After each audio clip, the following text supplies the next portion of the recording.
So recently, a subscriber emailed me and asked me a question regarding their parents' 401k. That question was as follows. Hi Mike, my mom has been retired from the workforce now for several years and is wondering if it would be wise to use her 401k to pay off the existing mortgage on her home. Well, the answer is, it depends.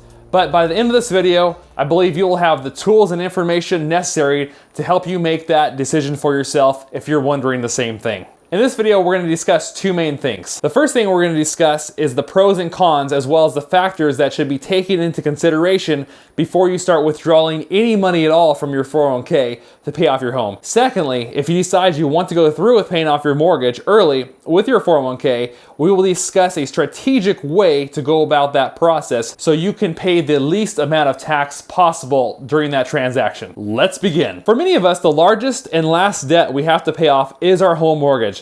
At this point in your life, maybe you are thinking about having peace of mind that the house is finally paid off, or you want to experience what it feels like to be completely debt-free because you have never been debt-free before. I totally understand your desire to feel that way because it can bring about good emotions. But first, what we need to do is completely remove our feelings and emotions completely out of this equation so that we make sure we're making a sound financial decision with our 401k money. Now let's talk about the pros and cons of using your 401k to pay off your mortgage. I have 3 pros and 3 cons. Starting with the pros. The first pro if you use your 401k to pay off your mortgage is that you will have peace of mind knowing you own your home outright.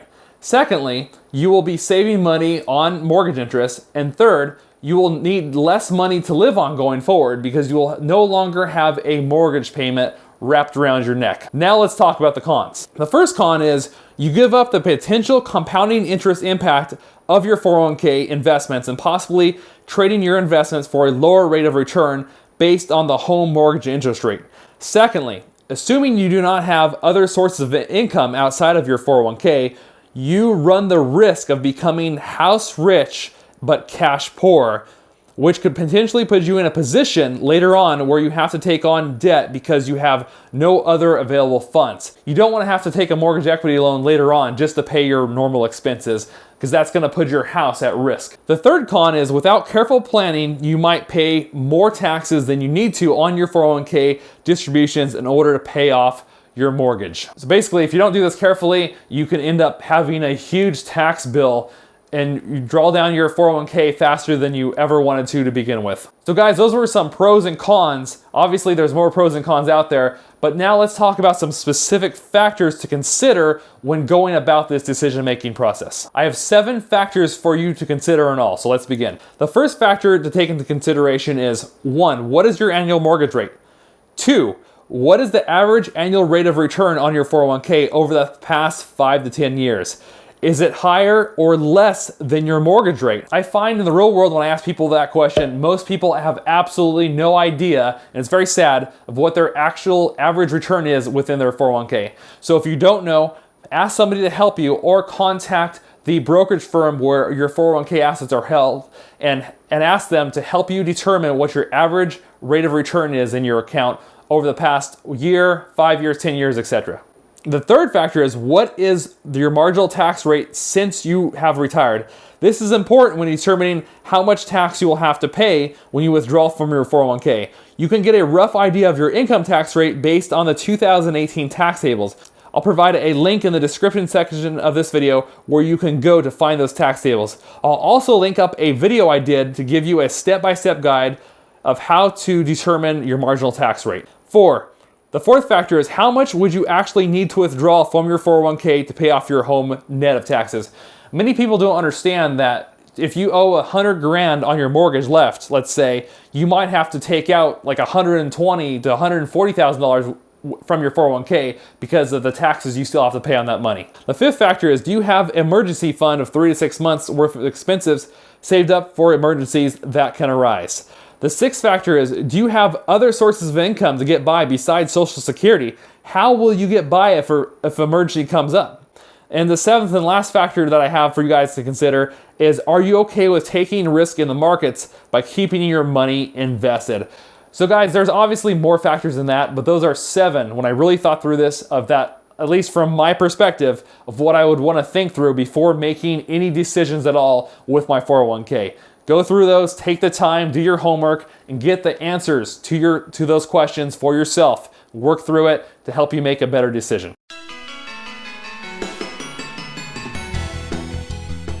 Let's say Chipper has 10 years left on his mortgage under his current payment plan. He owes $100,000 left on his mortgage, and his mortgage rate is 4%. If he continues to pay the payments for the next 10 years, by the time he pays off his mortgage, he will have incurred an additional $21,500 in interest. Now we look over Chipper's 401k, and upon further analysis, we realize he has been able to grow his investments within his 401k every year on average at the rate of 7% net of investment fees. Assuming Chipper has $100,000 invested in his 401k, if we let that money compound for 10 years at an average annual rate of 7%, his $100,000 would grow to $200,966 over that 10-year span. Now wait, you say, Mike, that money hasn't been taxed yet. True. Good point. If we assume Chipper's net effective tax rate is 30%, Chipper would still come out ahead by keeping his money invested in his 401k, because he would still come out with $70,626 after tax in this scenario. Now compare the $70,626 against the $21,500 in interest he would have saved by paying off the mortgage early. By not paying off his mortgage early, Chipper actually came out ahead in total by $49,000. So Chipper was, by investing in his 401k and not using that money to pay off his mortgage early, he actually, in this scenario, came out $49,000 richer. Now, of course, you and I both know the returns in his 401k are not guaranteed. The market could go up or it could go down. We're not going to ignore that elephant in the room. Remember, one of the risks of keeping your money invested in your 401k is that the market can be volatile. It's just like in the past 10 years, we've had the longest running bull market in history, so we expect some volatility going forward, but nobody knows exactly when. But just keep that in mind. If you do decide to keep your money invested in your 401k, you have to be able to accept that risk that you're taking on. At the end of the day, once you have considered the pros and cons, as well as the factors we have discussed in this video, it still comes down to your personal decision on the matter. I'm not going to knock you if you want to use your 401k to pay off your mortgage. That's totally up to you. And who am I to tell you otherwise? It's your life, it's your money. But just be thinking about these things, okay? That's the point of this video. Take these things into consideration. If you decide in the end that you ultimately want to use your 401k assets to pay off your mortgage or pay down your mortgage faster, let me give you a few tips so you can go about that process and pay the least amount of tax possible. The first thing you want to do in this process is determine your outstanding mortgage balance. Next, remember that your 401k distributions are taxed at ordinary income tax rates. Ordinary income tax rates are based on your marginal tax rate, which follows the tax bracket I mentioned earlier in this video. What you want to avoid is paying more tax on your 401k distributions than you need to. Sadly, what I've seen in the real world is that many people don't even understand the concept that they're going to be taxed on this money that they take out of their 401k. And what I see happen as a major mistake all the time is that someone will go and take a huge distribution out of their 401k during that year, and that raises their overall income to a much higher amount. All this additional extra income coming out of their 401k pushes them into a higher tax bracket. So during this process, to minimize your tax burden, you want to do some basic tax planning before you start taking large amounts of money out of your 401k. You can do it yourself, or you can work with a CPA or enrolled agent to help you do this. But basically, you want to project in total what you're going to make for the year from all your sources of income before you take any additional money from your 401k, because that's going to help you determine where your tax brackets where you're going to fall within the tax brackets. Once you determine how much total income you expect to make for the year, then you want to determine how far away you are in terms of income from hitting that next higher tax bracket. Now, what I would suggest, or at least for you to consider, is because you want to stay below that next tax bracket so that you're taking this money out of your 401k as cheaply as possible, as tax efficiently as you can. Let's say that you project your income for the year and you determine you're $20,000 in income away from the next higher tax bracket. So you look at your projected income, you look at the tax brackets, and of this 20,000, maybe instead of taking 20,000 out and bumping up right against that bracket, maybe you take 15,000 out or 16,000 out of your 401k. At that point, when you take out that 16,000, you then set aside money for income taxes for federal and state, especially if you live in a state that has income taxes as well. Put that money aside for taxes. Let's say your taxes on that is like $4,000, okay? So you pulled out 16,000, you set aside 4,000 for taxes because you know you're gonna have to pay them. The extra 12,000 that remains, that's the amount of extra money you drop on your mortgage and apply it completely to principal. And then as the next year rolls around, you do the same thing. You project your income, figure out how far away you are from hitting the next tax brackets, and pull out a little bit more and keep paying down that principal, but make sure you're setting money aside for that taxes as well. And you keep doing that until your mortgage is completely paid off. Yeah, sure, you're paying a little bit of extra interest, but at least you're not being hit with a huge tax bill, or you're minimizing your taxes as much as possible. By spreading out your distributions from your 401k and paying off your mortgage a little more slowly, you might be able to save hundreds or even thousands of dollars of additional income taxes that you would have otherwise paid had you taken all that money out at once. From experience, do you guys think most people do it this way? Do you guys think they spread out their distributions and have a strategic approach? No. No. I can tell you from experience that most people don't do that. In fact, they usually just take out a huge sum of money. They don't tell their accountant. They never talk to their accountant at all before they even go and do it. And then they're surprised when it comes to tax time and we see this huge distribution all of a sudden as their accountant. And we're like, well, why didn't you tell me about this? I could have saved you a ton of taxes.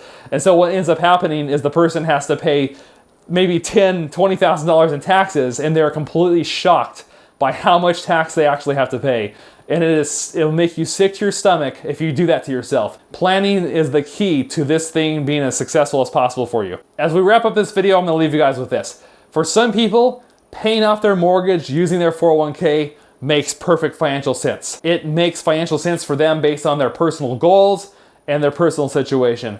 Now for me personally, do I ever see myself using my 401k to pay off my mortgage? As of right now, I don't see myself doing that in the future. What do you guys think? Do you think paying off your mortgage using your 401k is a good idea? Is it a bad idea? Why or why not? Let me know in that comment section down below. All right, guys, well, that is all the information I have for you today. Now, if you guys liked the video, make sure you drop a like before you leave.